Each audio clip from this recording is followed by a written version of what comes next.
May 16th, Friday. Where is every believer's ends of the earth? 2 Corinthians 1:11. As you help us by your prayers, then many will give thanks on our behalf for the gracious favor granted us in answer to the prayers of many.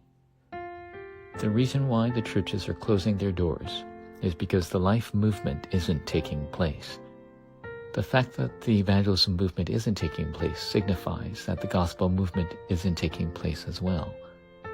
A crisis has befallen this age. Thus you must hold on to the evidence and go out as a witness. The beginning of the path for new believers follows the way of the king, who broke down the authority of Satan, the prophet who opened the way to meet God, and the priest who got rid of all disasters. You'll reach the ends of the earth once you go on this path.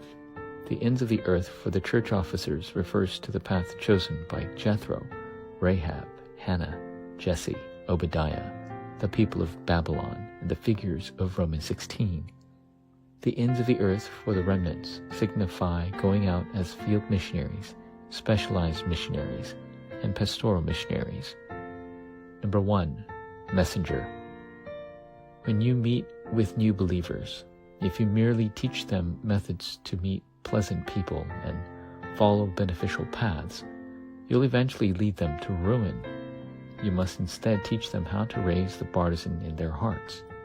Since you must save others after receiving comfort from God rather than seeking comfort from others, the messenger is very crucial. All believers must be able to hear God's voice through the messenger. Thus the ends of the earth for the believers is the messenger. Number 2, absolute reason. After Abraham prevailed in battle, he rescued Lot. However, apart from the tithe offering, he didn't take any of the spoils of war. Afterward, he gave his tithe offering to the priest Melchizedek. Likewise, you must pray for the students in seminary and serve God's servants.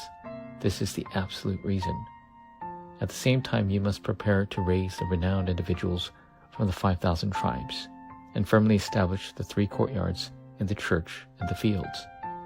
Number 3, time schedule, accurate covenant. God granted the servants of the Lord the authority to discern through worship and the word, as well as to proclaim blessings. Therefore, all believers must listen to God's voice as they pray. You simply need to find the accurate covenant aligned with God's time schedule within this. This was the method to how the early church moved the world. You must become the main figure of the 3 courtyards. The early church openly practiced evangelism, while Paul discreetly practiced it.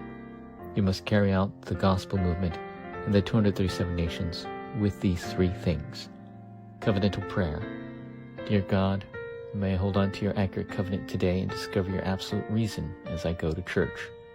May your absolute partisan be raised within me.